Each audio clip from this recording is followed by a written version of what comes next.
This maybe isn't one of the more famous gospel passages among Jesus' miracles, but it's one of my favorites. You know how mathematicians seem to find patterns and math everywhere they look, and English teachers are always finding metaphors in everything they read? Well, my postgraduate degree is in sacramental theology, so I tend to see sacraments everywhere I look, and this is a very sacramental gospel reading. Why it's one of my favorites. The sacraments are all about taking ordinary things to do something extraordinary.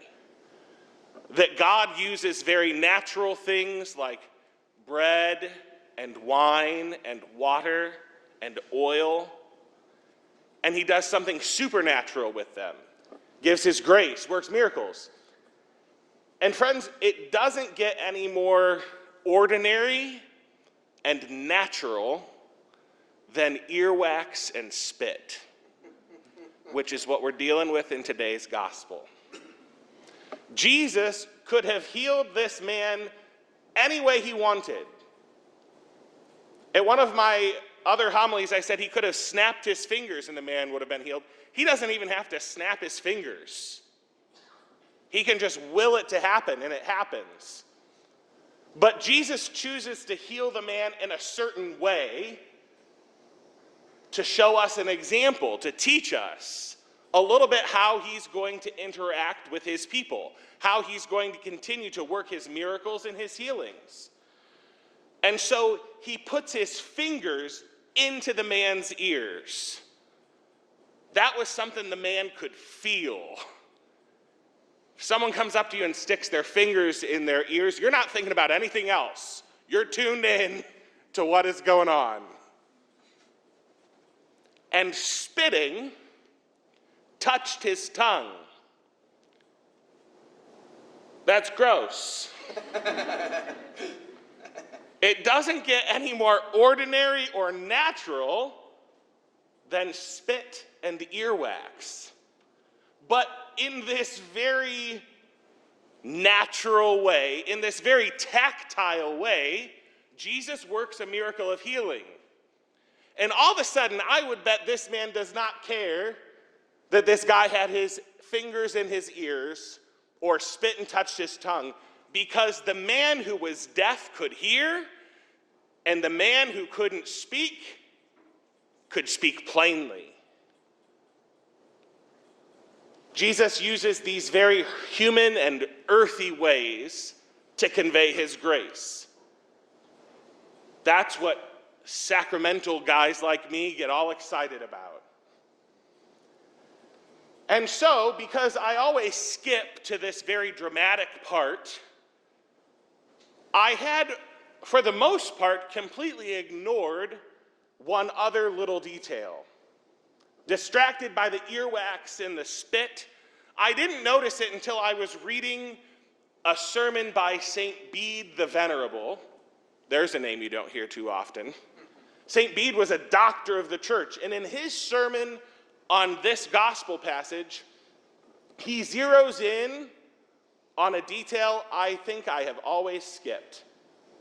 He doesn't spend a lot of time talking about the finger in the ears or the spit on the tongue, but this is what he hones in on. He took him off by himself away from the crowd. That Jesus, before he performed this miracle, before he healed the man who was deaf with a speech impediment, he took him off to a place by himself. Bede says that step can't be skipped over. That Jesus did that on purpose as well. And Mark included that detail for a reason. It becomes significant with a little context, understanding why St. Mark mentioned these cities. Jesus left the district of Tyre, went by way of Sidon into the district of the Decapolis. So if you're up on your Middle Eastern geography, you know that we are on the other side of the Sea of Galilee from the Promised Land. We're no longer in the territory that the Lord gave to the people that he called his own. We're in pagan territory. Tyre, Sidon, the Decapolis are all pagan cities. And the Decapolis is actually 10 cities sort of grouped together. They just called them by that common name, sort of like St. Paul, Minneapolis. The Decapolis, 10 cities, pagan territory. And so the understanding is then that the people Jesus encounters here don't believe in the one true God. They worship pagan gods. They might have heard of Jesus' power and believed that he could work miracles, but they certainly didn't believe the words he said. And so, one of them, presumably, a man of the pagan people, was brought to Jesus to be healed.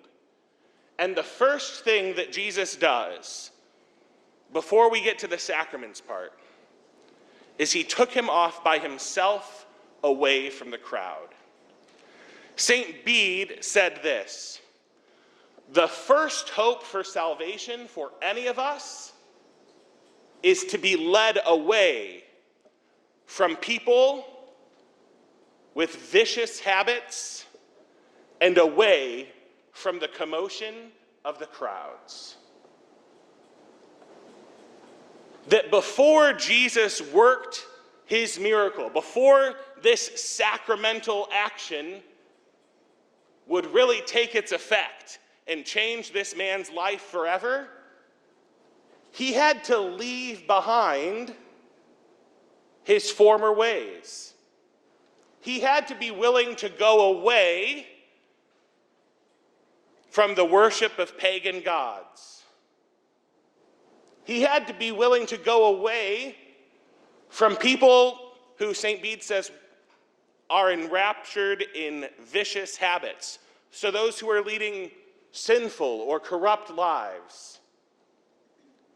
He has to be willing to be taken away from the noise and the commotion and the constant chaos that comes with the crowds and the cities. And once the man is willing to go away from those things, then Jesus uses very ordinary and natural things to do something extraordinary and supernatural. Now, my sacramental mind wanted to skip that first line and go straight to the sacrament. And perhaps you and I sometimes do that in our life as well. Not just in our reading of the scripture, but we would prefer just to skip to the good part, to skip to the sacrament. Let's just skip to the miracle, Lord. If I just come to Mass every Sunday and go to communion, then everything will be fine. Everything will be good. If I just go to confession, then one day I'll wake up and I'll never sin again. The sacraments are good. The sacraments are powerful. Sometimes we might even say miraculous. But first, in order for them to really take hold in our life, in order for them really to transform us, we have to leave some stuff behind. We have to look at those relationships in our lives that others might describe as toxic. And we have to be willing to be led by Jesus away from those toxic relationships. We have to be willing to be led by Jesus away from the crowds who we call friends, but don't act like friends, and really tear us down or lead us to sin rather than build us up and encourage us in the good things. we have to be willing to be led away from a world which is concerned with selfishness and greed, with lust and envy. We have to be willing to be led by Jesus away from those things that we find in ourselves, our selfish attitudes, our lustful inclinations, our greediness and envy, our hatred. Because the first hope for salvation for any of us is first to step away from what is bad so that we might move towards what is good. And sometimes we get frustrated with the Lord because we don't see the transformation in our lives or in the world that He's promised us. But we can't just go through the motions of the sacraments without allowing Jesus to lead us somewhere. He took him off by himself away from the crowd, which means we also have to be okay being apart from the crowd, from being seen as different than everyone else in the world. If we claim to follow Christ, our life probably should look different from those who don't. If we're led by the words of truth from the one true God, that's going to separate us from those who worship false gods. Maybe not the ancient pagan gods of the Near East, but the gods of fame and wealth. You've got people in your lives who worship all sorts of things.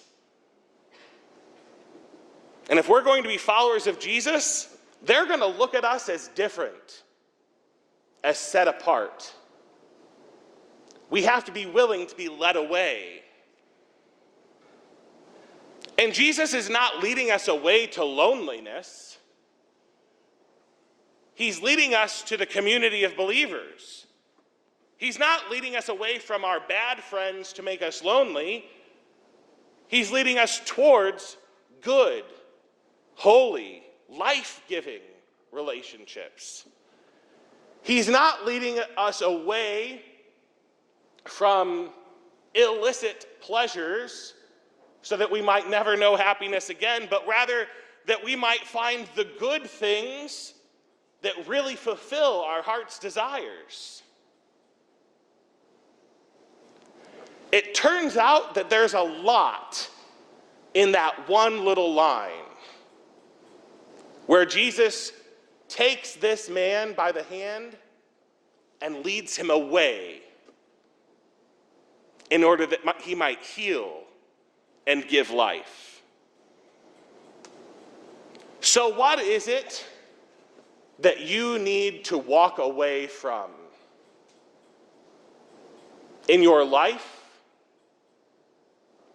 in your circle of friends or relationships? What's holding you back or breaking you apart?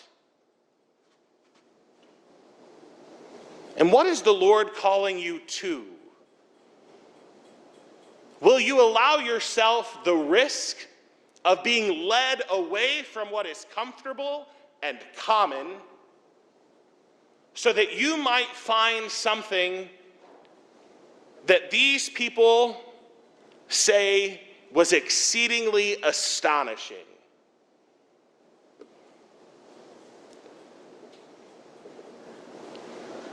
The Lord wants to work great miracles, great supernatural things in your life and mine. And He does it through the ordinary things of the sacraments, of baptism, reconciliation, the Holy Eucharist especially. But we can't skip the part where He asks us to leave everything else behind, to give ourselves more fully to Him. He doesn't demand perfection right away. That's why we do this whole Eucharist thing every week. That's why I sit in the confessional every day.